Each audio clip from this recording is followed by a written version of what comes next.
I'm not a pearl clutcher. Like I enjoy You watched crude humor. AVGN, you heard profanity all the time. Yeah, I watched AVGN, but AVGN has class. His Oh, cursing really? has Class. His Class, cursing had bro. class Really? and purpose. Like Bugs Class Bunny, and purpose. like him taking a shit on Bugs Bunny's face. That's class. A classic. You take That's that class. back. You're You saying take that's that. class?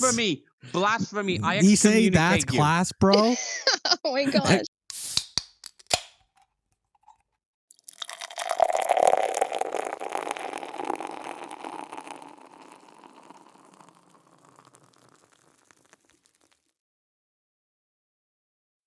Greetings, everyone. I am Jarvis, and welcome back to Pint Cellar. I am doing good. So, give a warm welcome to Hubrecht. How you doing, sir? I'm doing well, thank you, good sir, for asking. Also, I would like to give a very warm welcome to Runesong. How are you doing, Runesong? I'm doing well, thank you. Hello, Runesong. It's great to have you around this time around again. And it's pretty cool that you are officially the third member of our little show here. And I thought, what better way to have you, represented on this show than having your own Pint Cellar persona. So, Plague Nurse, that's a really neat idea. And it makes for good aesthetics, I think. So, what's your history with the character? Not much. There was a trend a number of years ago of people, at least on like the Tumblr side of things and whatnot, trying to come up with kind of Halloween-y themed personas. And it was hard to find something that I liked that wasn't the, bazillionth vampire or something. Mm-hmm. And I saw designs for some plushies someone had made of a plague doctor. And it was so cute because he had a little wife that was a plague nurse. Aww. And I decided to look into that because I'm like, is the female version a real thing? Is it? And it's very, very niche, but apparently it was a thing. Yeah, and I actually like how there's a contrast in how it's like white against, the black plague doctor. And I think, this looks really interesting. Yeah. You gotta love how creepy things, when they get cutesified, they actually are pretty cute when they get cutesified. Right. Yeah. It definitely for something like Warhammer, because I have like a Tyranid plush. It's adorable. They are cute. Yeah. I don't care what people say. Oh, this is making Warhammer mainstream. It's like, I just think he's neat. There's an grot mechanic plush that I think is actually kind of cute, to be honest. Oh, there's one on Skaven, and I saw a VTuber, so it was like, this is my Chud son. Chud son. The Skaven are I tend chuds. to roll my eyes at a lot of the cutesy stuff that Warhammer puts out, but I do love when they put out the Christmas art, though. Mm-hmm. Oh, yeah. That gives soul. Oh, by the way, speaking of Tumblr, so Lewis, we're jumping right into it today? I guess we're jumping right into it. This guy, it was perfect. I guess there's no segue. I can't believe this guy wants to rant already. I've been wanting to cover Hazbin Hotel forever. Listen to me, Chud, son. Let me say, I've been wanting to cover Hazbin Hotel forever, and I thought I could cover it with you out of like goodwill, but I guess you have just no goodwill. Yeah, so I'm just I guess there's no better way for us to cover Hazbin Hotel than Catholic's Review series. So I guess we're going right into it. Hugh, why are you such a chud against Hazbin Hotel? Why? Yeah, I'm gonna try to be goodwill. Oh, there's no goodwill with you, mister. Hello, everybody. I am Treadcat Conquistador. I have my 14 points against Hazbin Hotel. Okay, so... I don't know Descendants of Conquistadors. I am Descendants of Conquistadors. Okay, so... Look, I'm gonna try to be fair as one can be, because generally I watched season 1 and I thought that it was pretty bad. Oh, boo! Honestly. You didn't even watch season 2. Boo on you. I watched 2 episodes of season 2. Well, okay. What? Season they only had so much time, but I guess we're getting into that. But Hugh, why? Okay.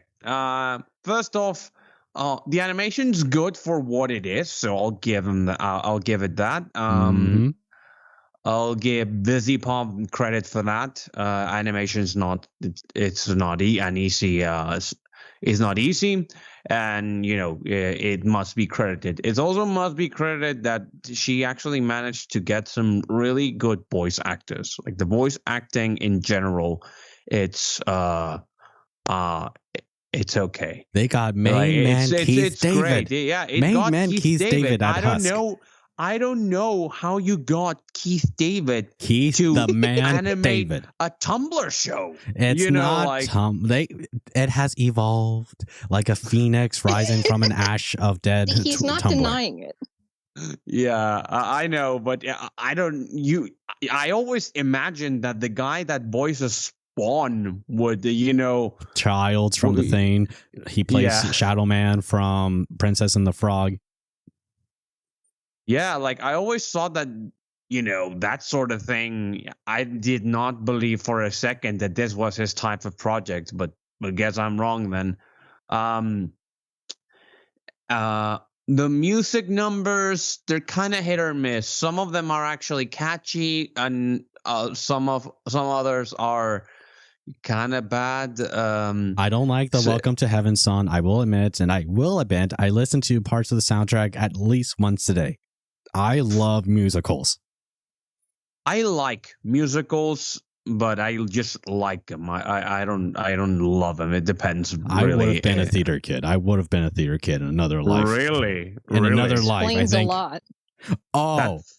Really, Runesong? What does that mean? What are you insinuating? Who said that? What are you insinuating? What are you saying? Oh, nothing at all. Oh, nothing at all. Okay, I see. No. And also, I will admit, it would explain a lot about me. It's such a bizarrely brusque jump between gearhead and theater kid, Who, it's me? kind of like there's like a chasm between the two. Yeah, some of the musicals are okay, like they're catchy. Some of them specific favorite kind of hit or miss. I like the what's this character called? The other exterminator angel. Lute. Lute. That's her name. Her song Gravity, I think it was. Oh yeah, I love that one. It's great. That's a good one. Yeah. The goth falling in love with her chud boss. Yeah, pretty much. I say chud a lot. Yeah, you're saying chud a lot. But let's be real. Everyone in the internet says chud a lot without the three of context, us are micro chuds. Yeah, pretty much. I should do a poll. Micro? And here we here we arrive to the big, juicy part, the world building. I will admit there's some flaws, but Hugh, go on, man. What do you have to say? Okay. Look, we're 3 Catholics. I have 2 ways of doing things. I can just point out some of the plot holes and logical contradictions that the show makes, or I can literally just all filter it through theology and just say how much of demonic propaganda all of this is. Which one do you want? Okay, well, it's demonic propaganda, bro. Come on. Okay, but I will admit I know the plot holes are talking about. Like the I biggest. I sound like an evangelical pastor, but I literally after watching some episode, I watched some videos of people like critiquing it, and I actually stumbled on this video from this Orthodox guy. Which Orthodox, bro. Here we go. Yeah, he's like, I know. Imagine samurais but Orthodox. Imagine Transformers as Orthodox. Imagine orcs. Yeah, but I know. Orthodox. Okay, so first things first. So hell is just LA. Well, come on. Yeah. Hell is just LA. Well, I mean, Percy Jackson, it's like the gateway to Hades is in LA, so come on. Yeah, It's not anything new. I remember that. Thanks for reminding me of that. What's with people putting LA as the entrance to the underworld? Because it is a place of greed, of lust, of people trading money. It is the desert broken of lost dreams, souls. corruption. Yeah, it is a literal desert of sand and sin in this lost world of death. All right, that's a pretty good one. Oh, sorry, what was that? I don't think they realize just how ironic it is. Yeah, it's funny because it's their home. Yeah. What are you guys saying about your own home? Well, I mean, at least they're admitting it's hell. It's like living here is hell. I mean, from what I understand, Rooney, most Americans cannot stomach LA. Pretty much. Yeah. But the times I've been there, the only nice part of LA, the only place I liked of LA is Disneyland. But you know what? Here's the thing, man. It's like I did get like your glimpse real quick on your thoughts on the show, and we are definitely getting deep into that soon. But, before we do that, though, I think to help set the scene, maybe we should ask Runesong her opinions, too, on this show. Oh, yeah. Sure. So, Rune, maybe to help give us like a sort of perspective on you have to say. We hear Hubrecht so far, but I'm interested in what you have to say on something like Hazbin Hotel so far before I give the audience like a general plot synopsis. Then we'll get into the deep dive. So, what do you have to say about this, Runesong? Well, I want to apologize to your audience because Hugh and I are going to have to stage a coup. Oh, here. Oh, I guess it's mutiny then. It's treason then. I'm sorry you have to find out this way, audience. This is the last time you'll hear from Jarvis. You're under the arrest, Chancellor. No, I think as a piece of art, it's decent. It is. How do I say this charitably? It was okay. The first season I find is just okay. I really prefer season 2. I will admit there's 3 more seasons coming, so let's just see how things go. But go on, Runesong. I am giving you this chance. Because it's obviously I have to fight 2 people like Iron Man against Winter Soldier and Captain America. Oh no.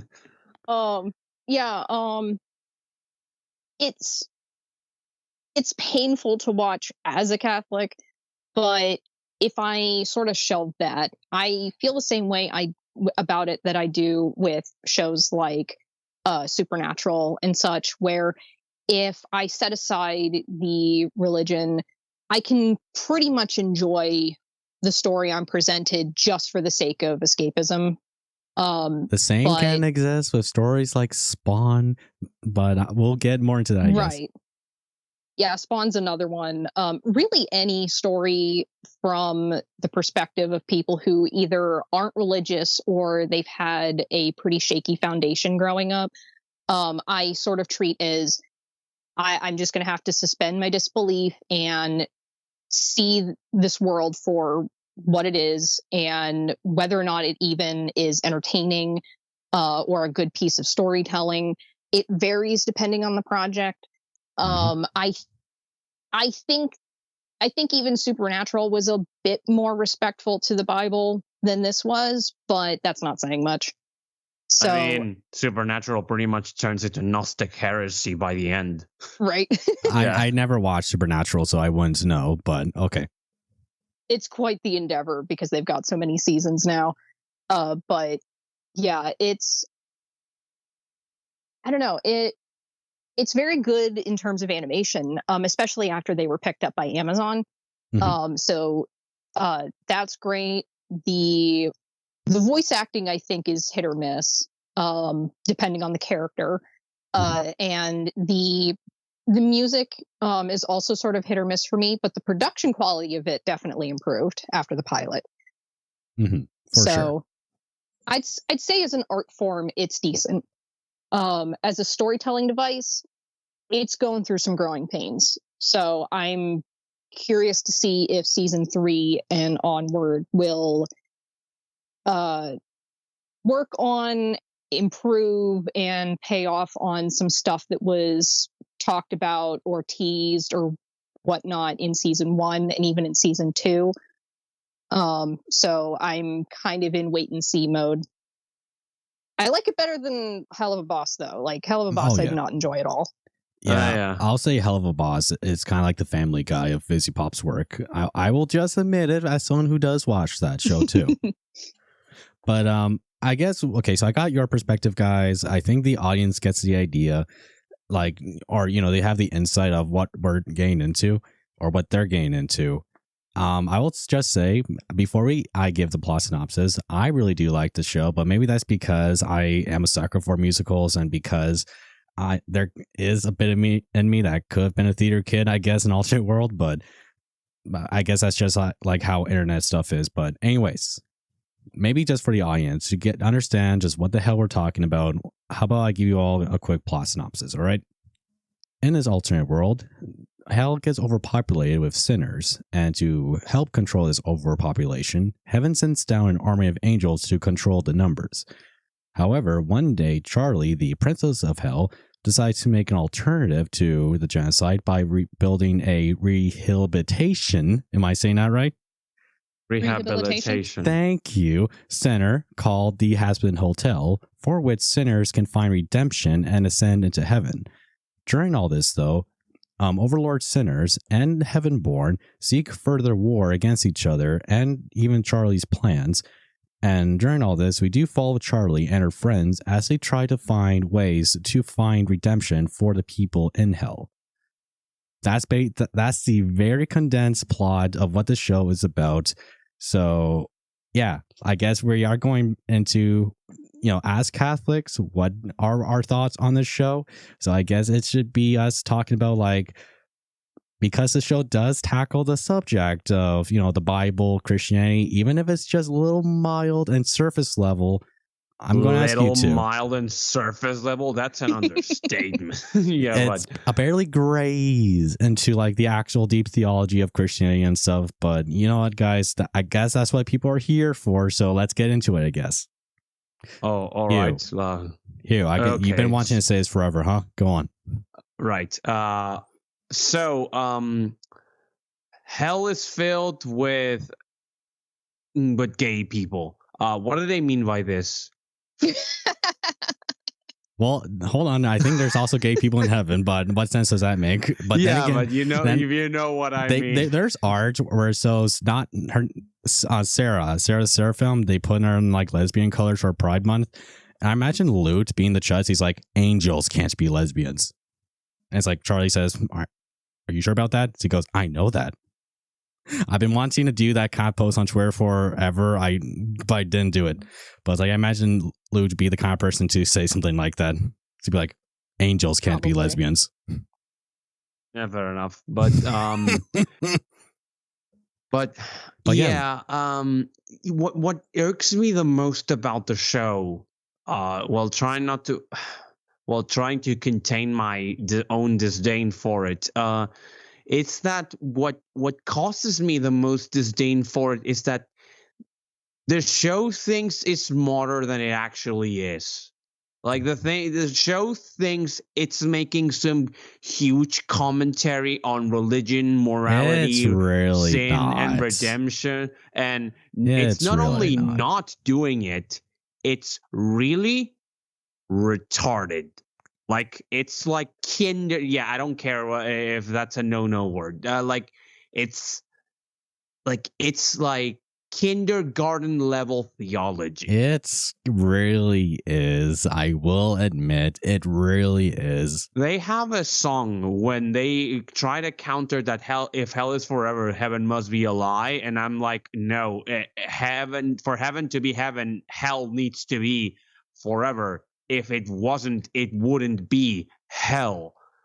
And the constant back and forth about the show not wanting to stick to its own themes. So one moment we are we get double, like, we get emphasis on how hell is horrible, and everyone in it is horrible, because that's how hell is. That's what hell is supposed to be, both in the show and in real life.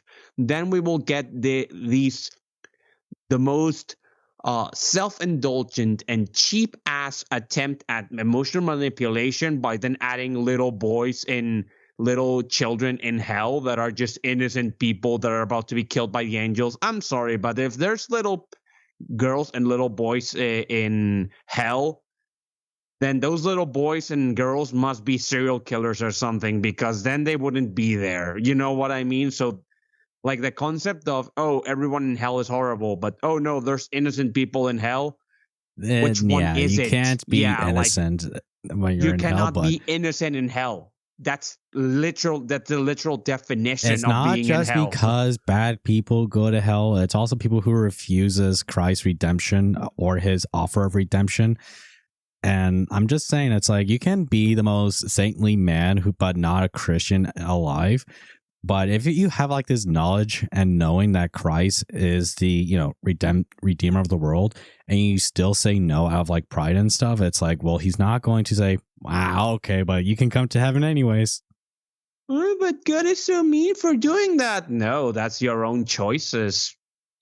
That kind of people not wanting to have responsibility for their own behavior. Yeah, pretty much. Like that. Yeah, it kind of irks me, because like literally the show constantly ruffles its feathers on making some riveting commentary on things. Well, it's like, not like I said, it's not even baby theology. Then again, it's like sorry, on the whole thing of like in the show, it's not just murderers or people like that who go to hell. It's like people like Serpentius. The reason why he went to hell was not because he killed people or he wronged people.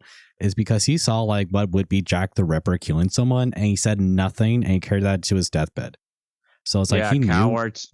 He knew what he did was wrong, but he still like took that to his grave. So it's like, that would take him to hell. Yeah, like I'm sorry, like. And also the show constantly wants to make us, like, the main cast wants to make us see the main cast as, fun and relatable and sympathetic. But then the show then makes a heel turn and reminds us that Angel Dust was a mobster. And you know what I think of mobsters, right? Wasn't Husker, wasn't he a hitman? I think. Well, they never talked about Husker. Maybe that was like past live chat, Vivziepop, like giving comments here and there. Oh, yeah. But it doesn't seem like we hear like his actual story, like why he's down there. Alistair was a literal serial killer. Yeah, Alistair, like someone like him is definitely in hell, and he knew he was going to hell. That's why he made the deal with the demon. Yeah. And like. And like you said, and Serpentius is simply a coward, right? Mm-hmm. And it's funny hearing you say all these names. It's like for someone who hates this show. I actually paid attention to. Good, it's good that you paid attention, not just watch YouTube. Yeah, so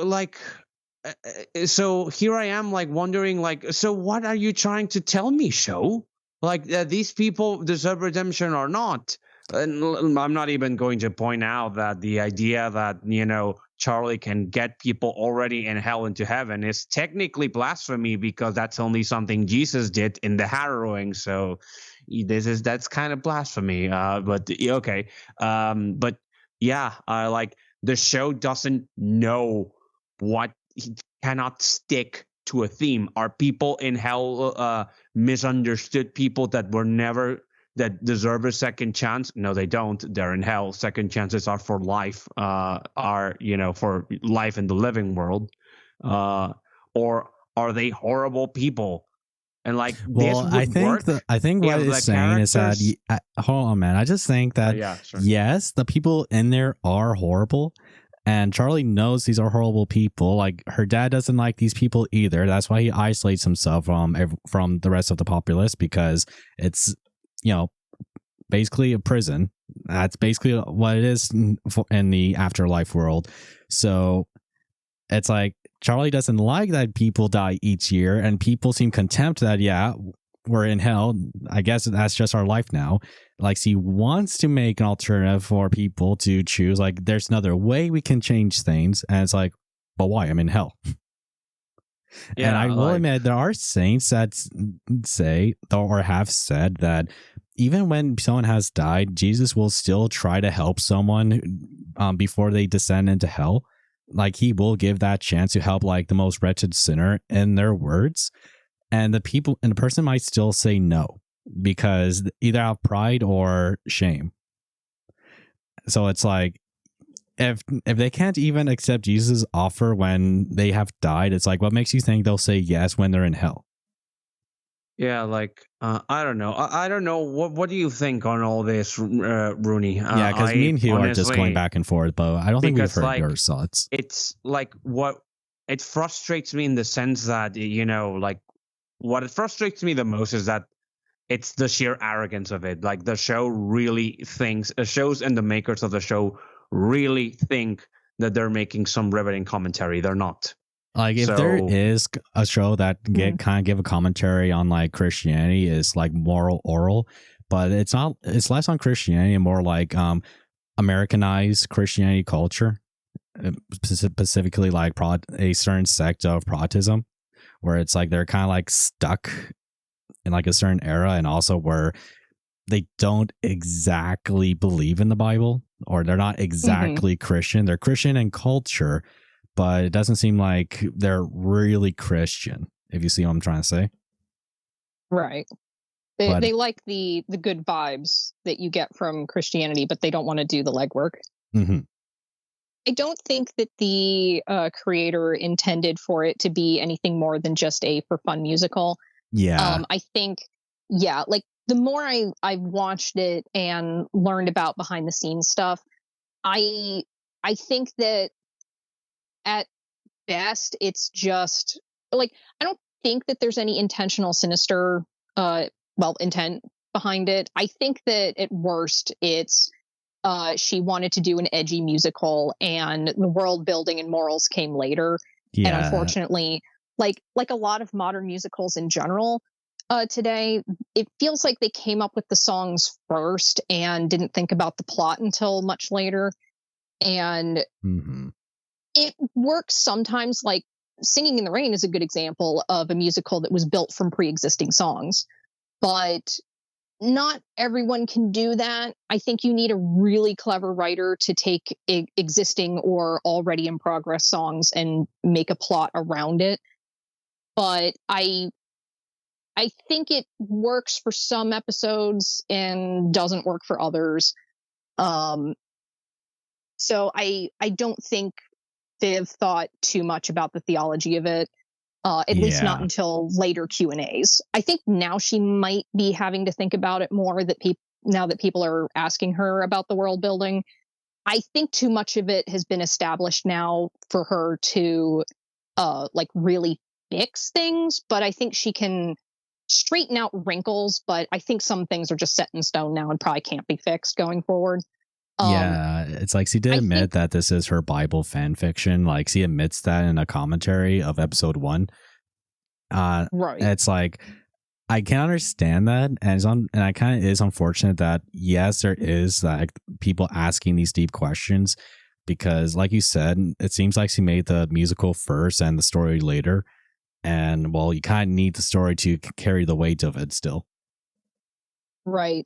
And I think that probably what would have served her better is, what if instead of hell, this was purgatory? Then you would actually have an excuse to try and redeem sinners that are already dead. Yeah, but even then, purgatory. It's like, sorry. Go ahead. Sorry. Yeah, I heard someone says, I saw this video once where they asked, well, is this world of hell actually purgatory? But then again, it's like, purgatory is the process of redemption, and everyone who does die do go to purgatory on their journey to heaven. It's not exactly like it's less of an afterlife, more like, purification, but that's a whole thing on itself. Right. It's not supposed to be a permanent destination. And you could have spun a really good story out of that, maybe by saying like, oh, hey, this realm that they're in is purgatory. And what if the redemptions just stopped? And then you could sort of have this mystery about it. Like Charlie wants to rehabilitate people.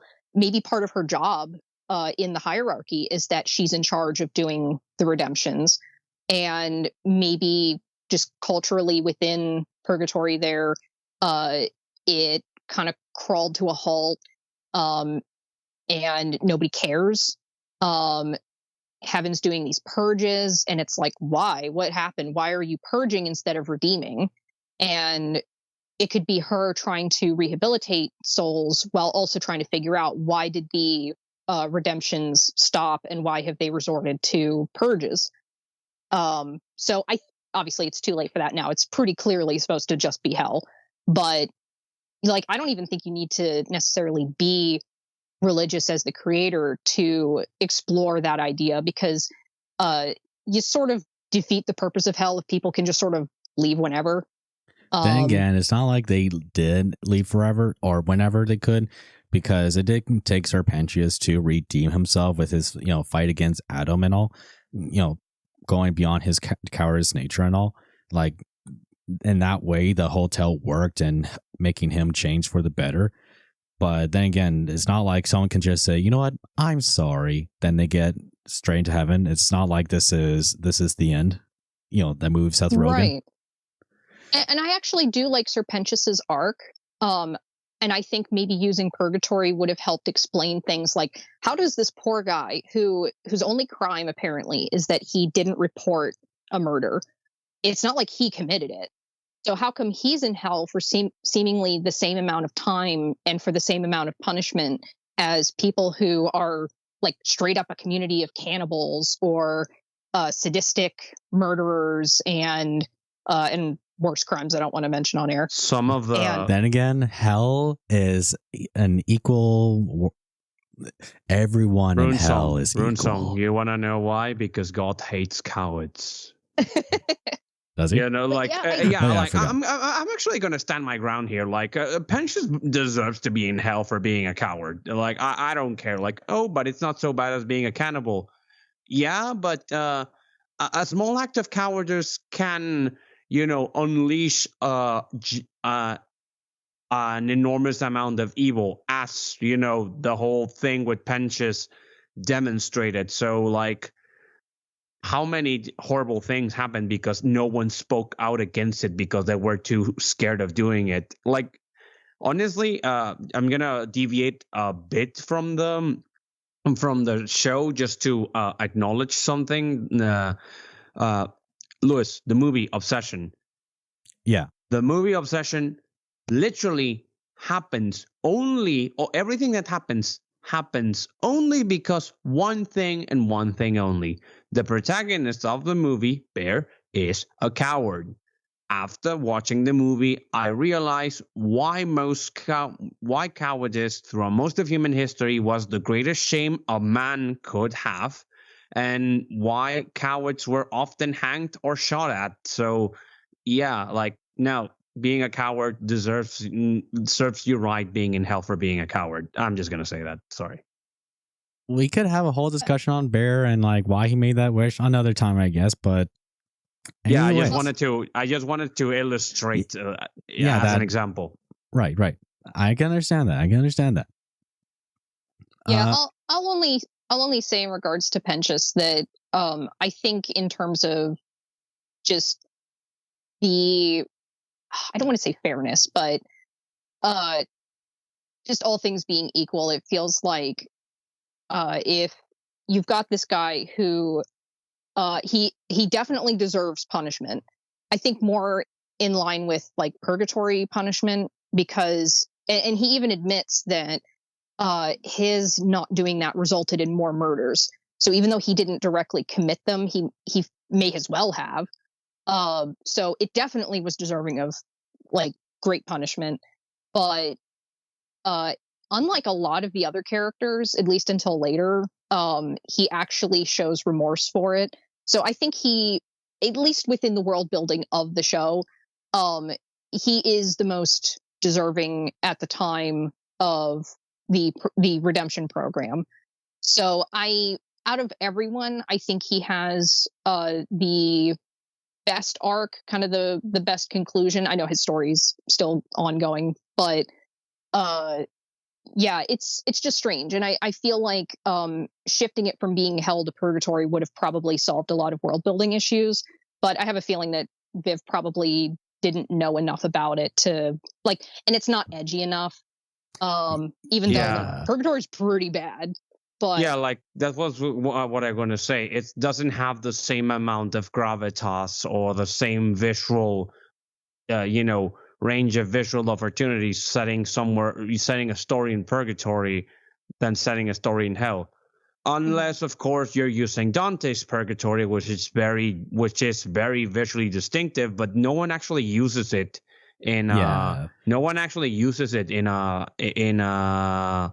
in fiction. But they always use the rings of hell, like they base themselves in Dante's rings, but never in his mountain. You know what I mean? It is interesting that they want to copy the narrative if they ever do touch on it, but they never want to borrow from his depiction of purgatory. Or it's like his depiction of like heaven. It's like almost every single piece of fiction that has like their levels of hell. It's always copying off homework of Dante, at least in Inferno, but they don't copy his stuff for like heaven or purgatory. Mm-hmm. But I just want to say this too. It's like I said this in a video once, or I commented this on someone's video, like Serpentis and Redemption. Like, yes, he changed his way, but at the same time too, the only way for him to be taken out of hell would have been if it was because of Jesus. And the reason, and that's the thing I think in this show that I just wonder, are you going to talk about this at all? And that's like Jesus himself. And that's why Christianity exists at all and why heaven exists at all is because of his death and resurrection. And, him and the whole thing of the Halloween. Is that the right word I'm trying to say? Halloween? Harrowing. Yeah, thank you. I can't pronounce words sometimes. Anyways, I was wondering, are they going to bring that up at any time soon? Because when Charlie was in court in heaven, like talking about her ideas, it's like they don't mention him at all. And I'm like, is Jesus even in this world? They don't have. He's not. Like the Saint Peter is in this. Hold on, bro. Saint Peter is in this, and it's like, okay, so one of the apostles is here. So where's Jesus? Where's Saint Peter looks like a Mormon. That's funny. That's funny. That's actually funny. Have info on this. Oh, sure. Viv has actually said that she will probably not show Jesus. I think she implied in an interview that it's been ages since I've heard the interview, but Jesus does exist, but she doesn't think that she can actually put him on screen.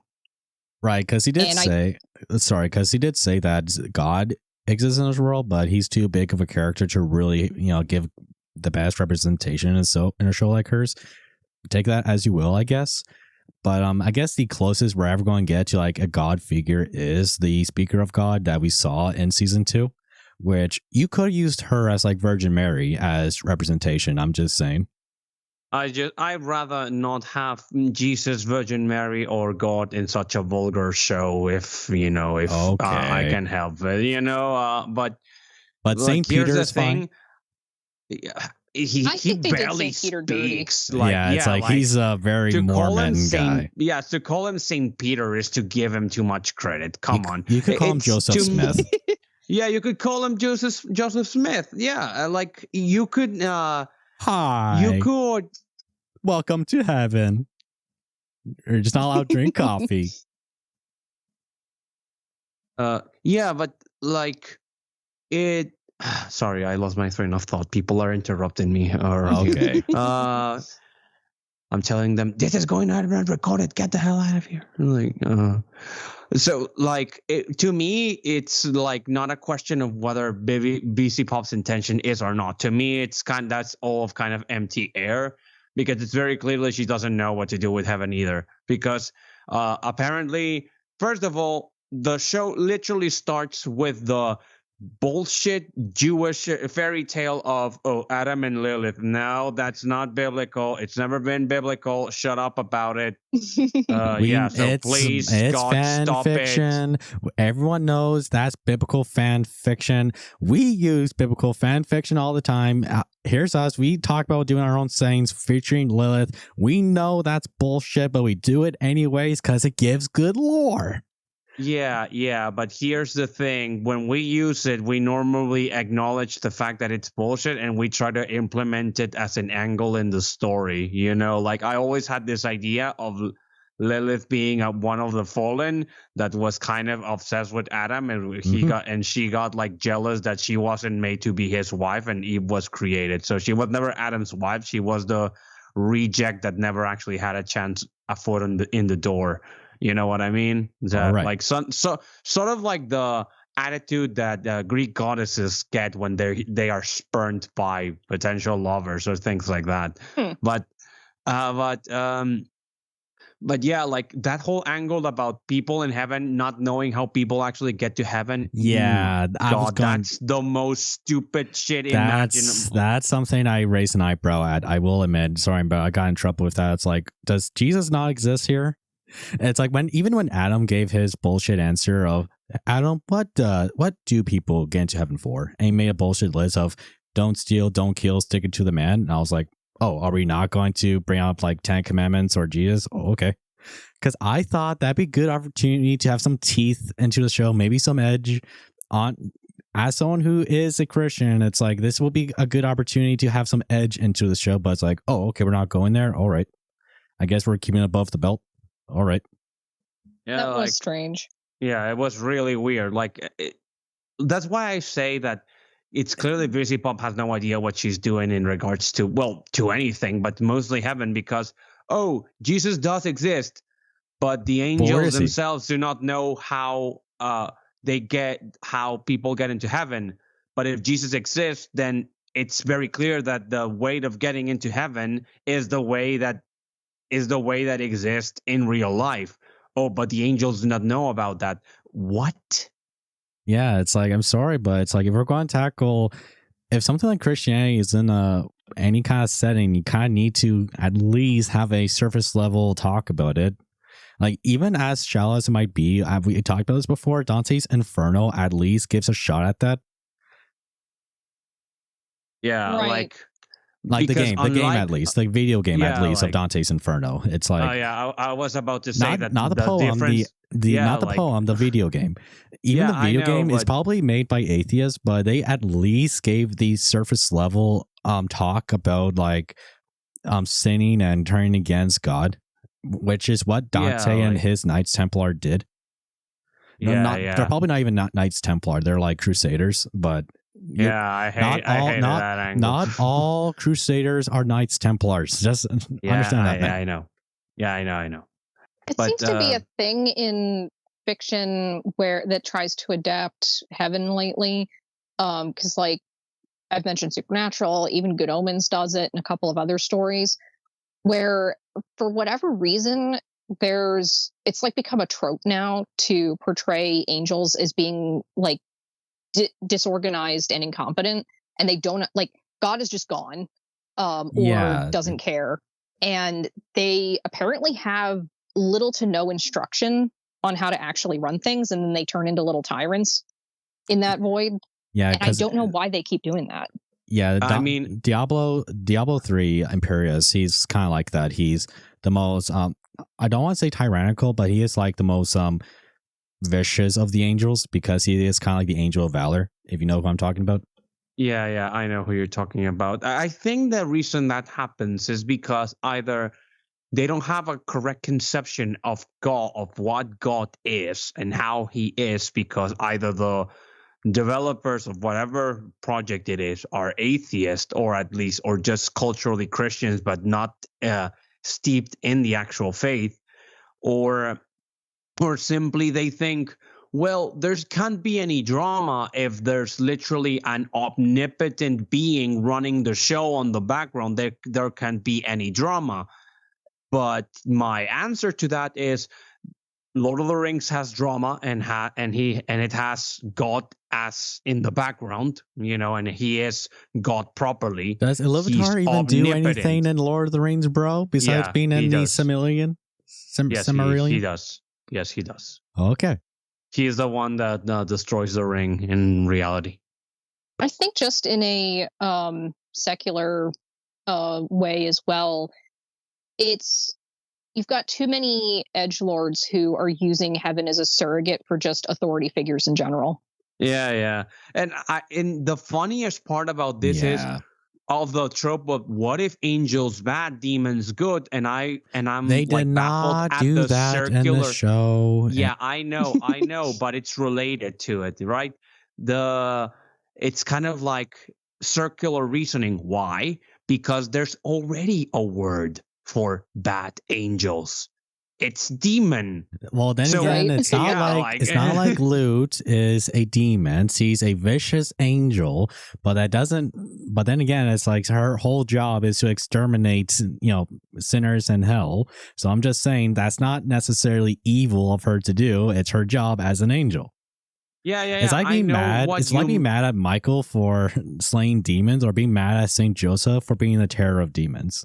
Yeah, I know what you mean. I'm just saying that it's kind of when you actually look into that trope, it's kind of like circular, in a way, because the word for bad angels is demon, right? So the what if demons good, angels bad? Technically speaking, you're not actually saying anything with it. You know what I mean?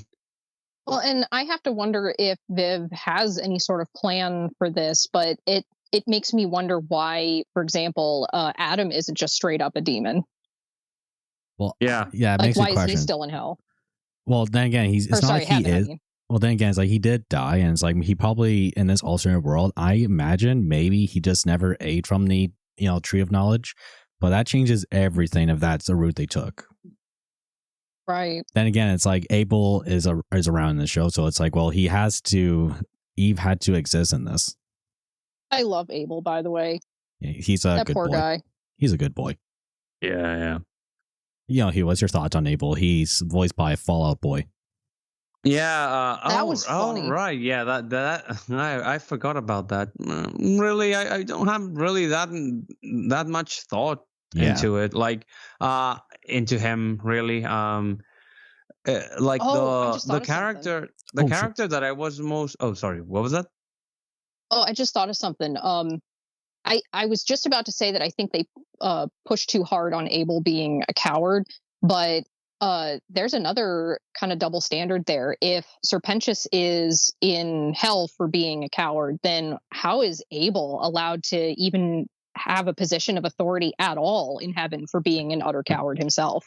I think it's because like I think did not know what they're doing. I think the point is that he's the son of Adam, and so that gives him the golden ticket.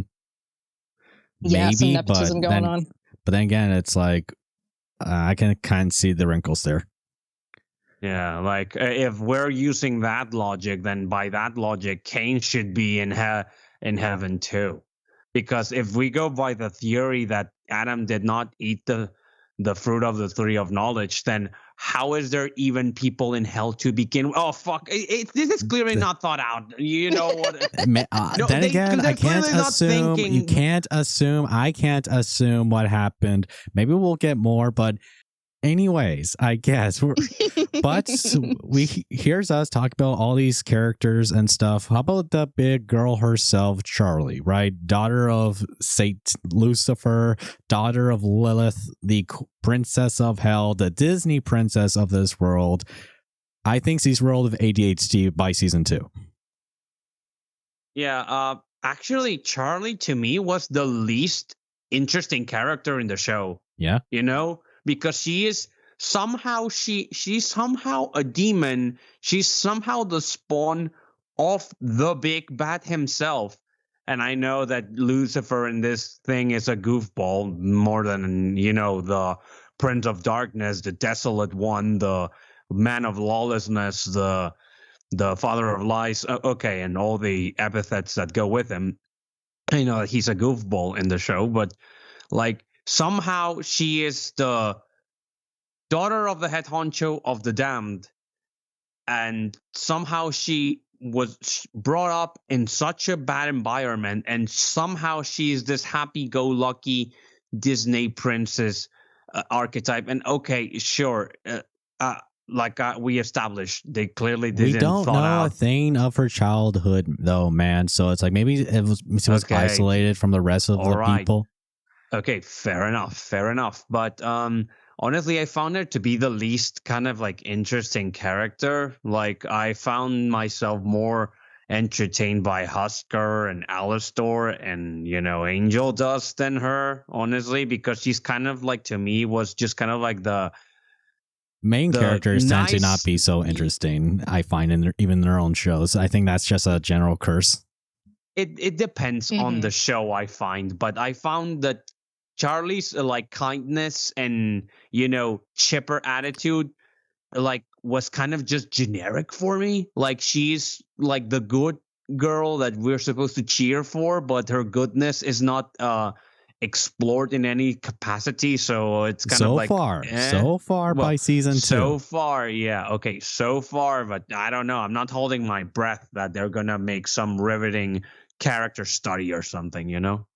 I have a headcanon about her nature that I think could make an interesting like mini plot point, is that if a lot of modern shows and movies are all about like you're not your parents, then what if she's taking on traits of Lucifer's like former pre-fall nature? Like, maybe, like, I think it's a shame that it's not really explored that she's half angel. So what if her inherent goodness is coming from that? Mm-hmm. And I just want to say, it's like people gave us comments about like, what's her idea for redeeming people, and so far she probably just thinks it's being a good person. And I think that would be interesting if they did talk about like how ignorant that actually really is, because that's heresy. I know. It's like she doesn't know that though. It's like she probably doesn't even really know who like Jesus or God is really. So it's like I'm wondering if she even knows what even happened with the Halloween, if that happened in her world, or if she even experienced that. So it's like, I think it would be interesting if she gets like the reality check of, well, no, you don't go to heaven for being a good person.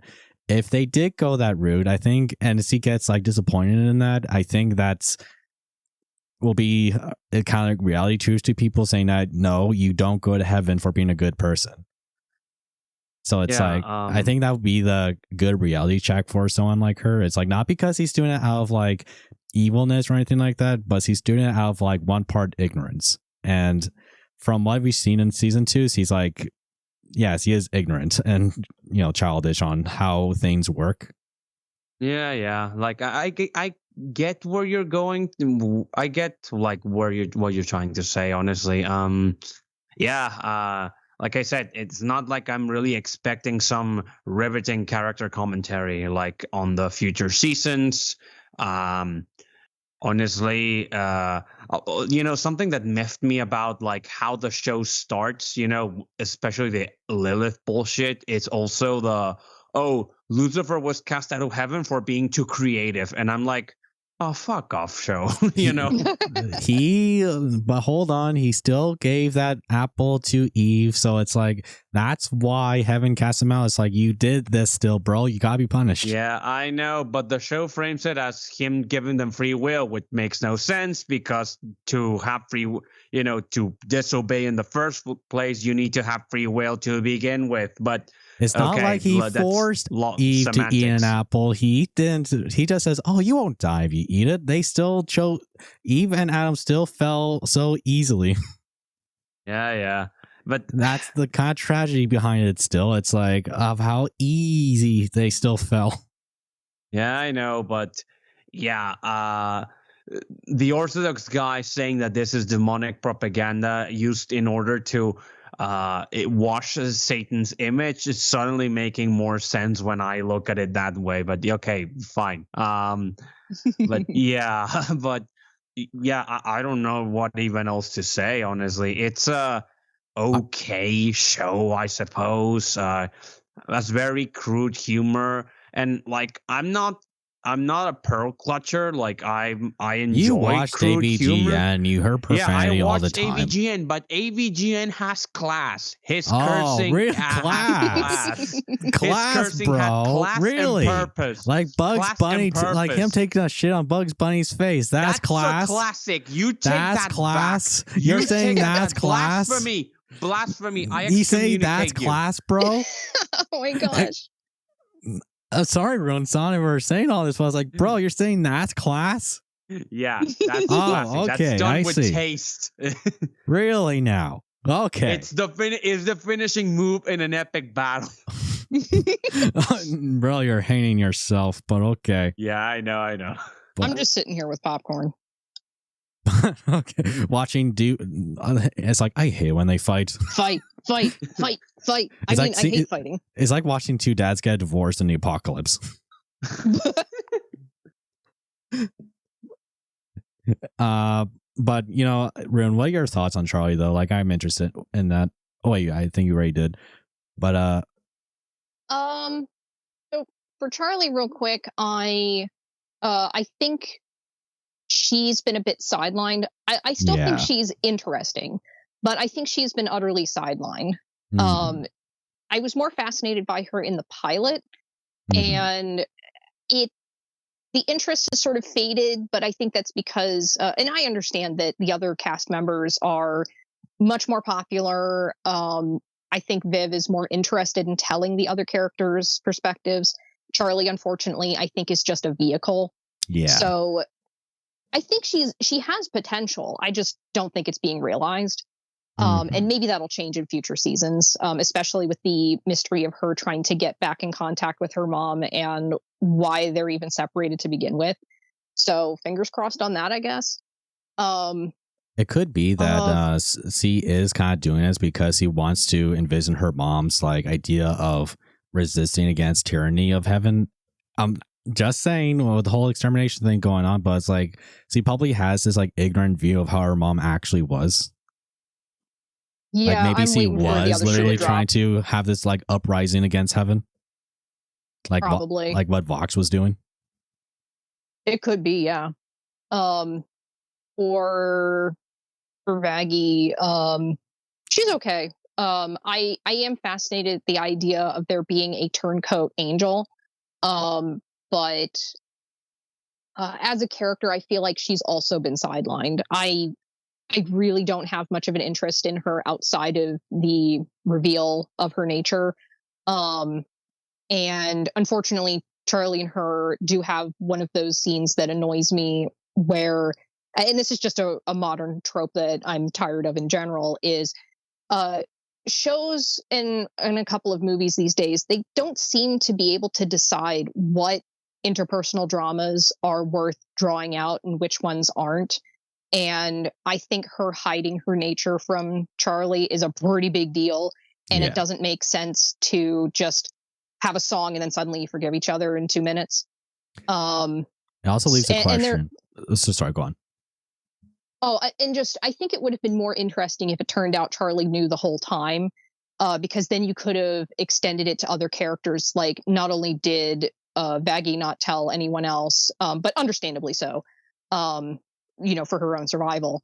But, why there would be a question from the other characters about like, well, why didn't Charlie trust us enough to eventually let us in on it? Because, like, depending on how the stories could go, maybe it would have behooved the others to know so that they can better protect her.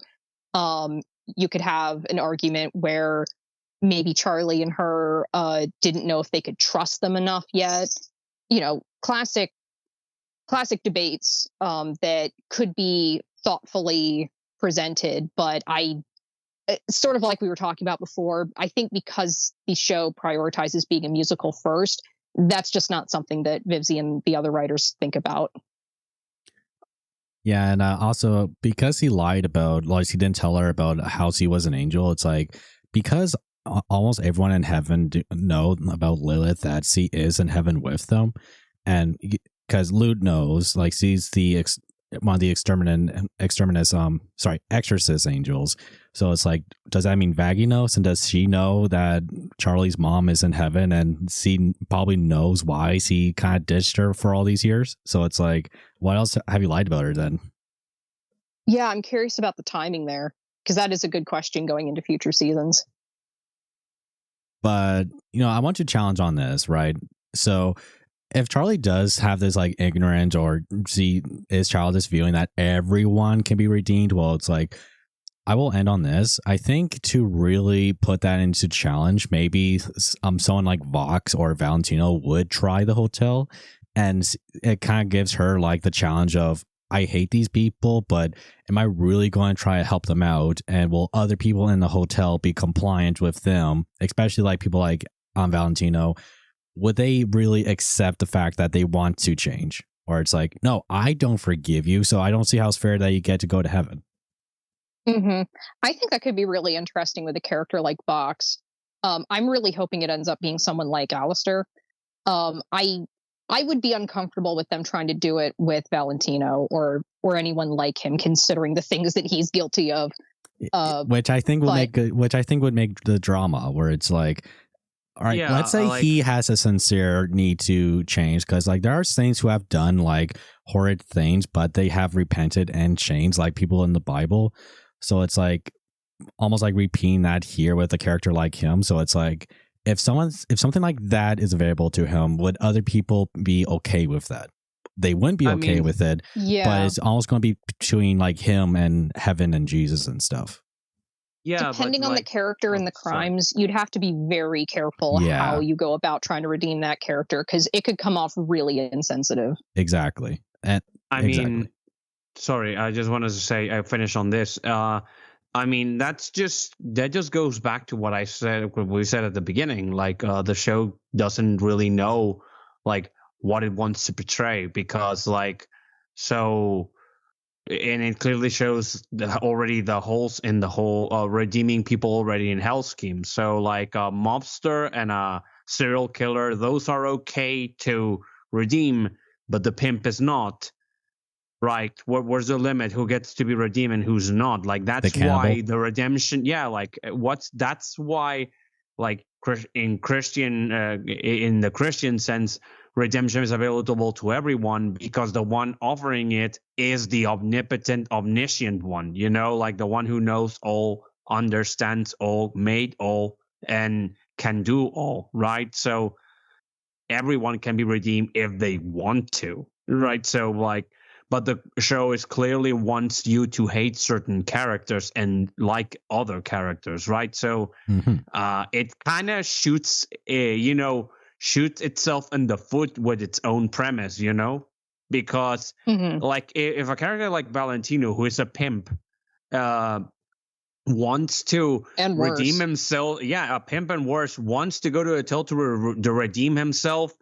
If Charlie doesn't want to be seen as a hypocrite, he should let him in, right? Like, but of course that's gonna look really bad to the, to some people that are gonna take that the very wrong way. But especially in the show, right? Especially in the show's world. But it's like, that is the interesting question, where it's like, because someone like Jesus has that offer of salvation for everyone on earth, and what it looks like even when they have died, it's like, that would be a good challenge on someone like Charlie. It's like, are you going to really give that to someone like Valentino? It's like, and if you do, that's going to get, people in the world and outside the show like some tension, because that's even something upsetting for people with something like Christianity. So it's like, imagine a guy, he's in prison for the rest of his life, but he does like go under baptism, he goes under repentance and change,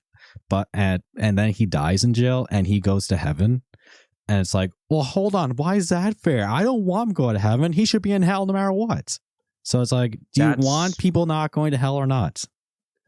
That's why, that's exactly the reason why it is not up to us to decide who gets to be saved or not. Exactly. And the simple fact that for us, you could be the kindest and most forgiving person imaginable, but there's always going to be that one guy that walks up to you wanting the same thing, and you are going to be, no, you don't deserve it for whatever reason. Maybe it's justified. Your anger is justified, maybe, but sometimes you're not. It's not. Sometimes you don't have the whole story. That's the whole point of the Christian redemption, that God can forgive all because he knows all, Mm-hmm. And I think people forget too that God wants everyone to be redeemed, but that doesn't mean that all of them will be. Exactly. Yeah. That's a huge debate on its own, where it's like the whole question of, will it be many saved, will it be few saved, will it be most saved? Except at the end of the day, we have to remember, it's like God wills everyone to be saved, and there's all these prayers we can do that emphasizes salvation for everyone, especially those most need of thy mercy, like i.e. the Our Lady Fatima prayer. It's just that, will everyone be redeemed and saved? We don't know, but can we save everyone? And well, maybe. And because of the will of God and the will of the church, if we do give that prayer, just maybe with that Christian hope, there can be. Not necessarily will be, as if predestination we know, but through prayer and through the hope of Christ, maybe. Through his will, let's pray for that to happen. Mm-hmm. Amen. But anyways, like I said, I do enjoy the show because it is a musical, and I have been there since the pilot, and I guess I'm deep into that culture where it's like I do like the show. But when we get into the deep dive of the theology of the point of what Christianity is, and her Vizzy using like biblical characters and messages, just not even at the surface level, but it's like what Runesong says, it seems to be she made the musical first before the story, which is unfortunate. And I don't think we are going to get into that deep dive of Christianity, which is unfortunate, because I think that would have given the show more weight and maybe importance to it. But I guess with the three of us talking about it, with what Vivziepop has given us, it gives us a good discussion debate, like with stuff like The Last Church and all. Mm-hmm. You're right. Mm-hmm. Anyways, like I said, I like the show. Is it demonic propaganda? I'm going to say no. Is it ignorant on Christianity? I will say so. Very much Definitely. So. But anyways, that's all I have to say so far on Hazbin Hotel from season 1 to season 2, from what all three of us may have experienced thus far. We'll just have to see what the show goes with, like season 3 and 4 and possibly 5 if that happens.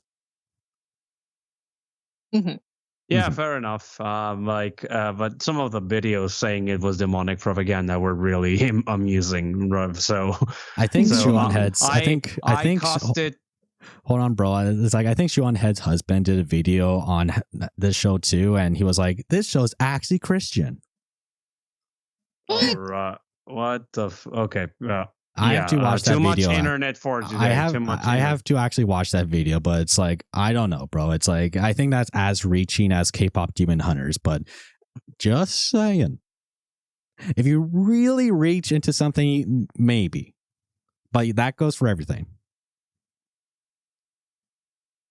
But what do you have to say, Hugh? This show is demonic propaganda. I named it excommunicate. I judge him. I judge it damned with the devil and his angels and all the reprobates into the outer dark, into everlasting fire and pain. Amen. Here we go. The tried cats recurring that one scene in the movie. I see how it is. Unbelievable. You know what movie? You know what movie I'm talking about? I don't know the movie's name, but I know the scene. It's a movie about Thomas Becket. Okay. It's a really good movie, actually. He's a saint. I don't know every single thing, bro. I'm not like, oh, bro, don't you know about Thomas Aquinas and his writing? And it's like, I don't know. I fix cars. You should read more, but okay, fair enough. But Runesong, do you have any closing statements you want to make? Not really. Or any final thoughts on the show? I think I've voiced them all. Actually, I will say that it's such a shame that they couldn't keep a lot of the actors from the pilot. I realized that a lot of that, like some people will debate, like, oh, was it like SAG-AFTRA drama? And I think it's just that they knew that it was going to be chock full of music, and unfortunately, a lot of those actors from the pilot couldn't sing. I know that poor Michael Kovac, the original voice of Angel, he tried. He really tried to sing. What was it called? Addicted. That one. Addicted. Yeah. The song. That poor guy had to be auto-tuned for it. Yeah. He's but Hugh, if you don't know who he is, he's also the voice actor for Jax and Digital Circus, which is really great. But I'm not sure if you even watched that show. No, I haven't. Okay. He's a really good voice actor. He's in a lot of indie animation. I think a lot of the actors are an improvement, actually. Like, no offense to the pilot people. If we're talking purely in terms of musical talent, it does save money to not have to dub everyone twice, which they had to do in the pilot. So I understand the utility there. As far as voice acting and singing, the quality definitely went up.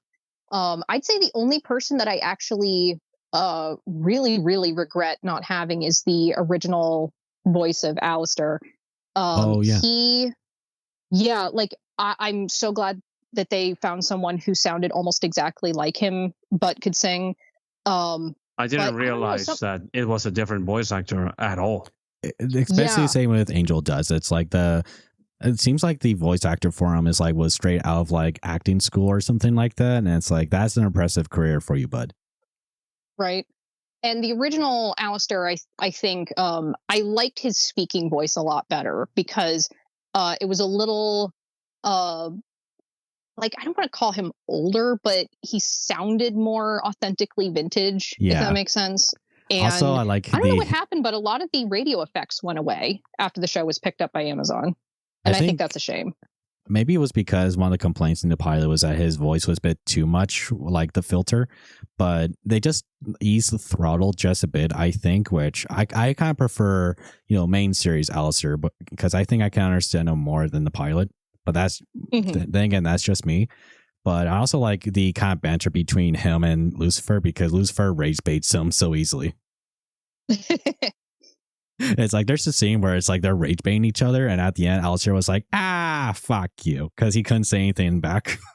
That's the first time we heard him swear. Right. That was epic. Actually, that's another note, if you don't mind, is the language in it. I think they've gotten a little too cuss happy. On a lot of the like jokes and stuff, I don't really vibe with the idea of a cuss word being the punchline of a joke. I think it was used a little more intelligently in the pilot and occasionally an episode here and there of season 1.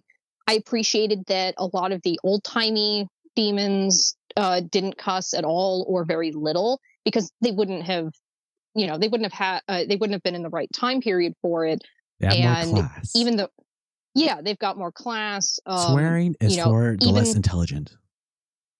Right. And I say this because me and Hugh swear to each other. I try not to swear. Yeah, I know. You can't ask me to talk without swearing. But yeah, I think they could benefit, I think, from pulling back a little bit on the cussing because some impact is lost if every other sentence has a cuss word. And eventually people just get numb to it. And then when you're dropping the cussing as like the punchline to a joke or a snappy comeback, or you're really trying to show that this character is really angry, it won't hit if you're doing it every other sentence. I don't think it's every other sentence. This is not AVGN, but I understand what you're saying. And Hugh, just accept that comment, Hugh. No comment. No, you will accept that comment, bro. He's commenting in his head. Oh yeah, probably. He's probably thinking slurs. Probably, yeah, most likely. But anyways, guys, be strong, Hugh. Be strong. Remember what the Bible says. It's like control your tongue or something like that. It's like, why do you marably put into your mouth if what you speak is filth? But anyways, yeah, guys, this is just our thoughts on Hazbin Hotel from season 1 to season 2 from a Catholic perspective. After all, this is Catholic's review, Hazbin Hotel. And maybe one day we'll tackle this again with season 3 and 4 when that happens. We'll just wait and see. And like, what, maybe 4 years from now? But anyways, guys. Oh, just that it feels like it's going to be that long. Yeah. Probably. But anyways, yeah, this is just our thoughts, guys. But we would love to hear yours in the comments down below. So share your thoughts on Hazbin Hotel, either from a Christian or non-Christian lens, or even if you just enjoy it at all as like a musical, let us know in the comments down below. And with that, we'll see you guys around. Take care.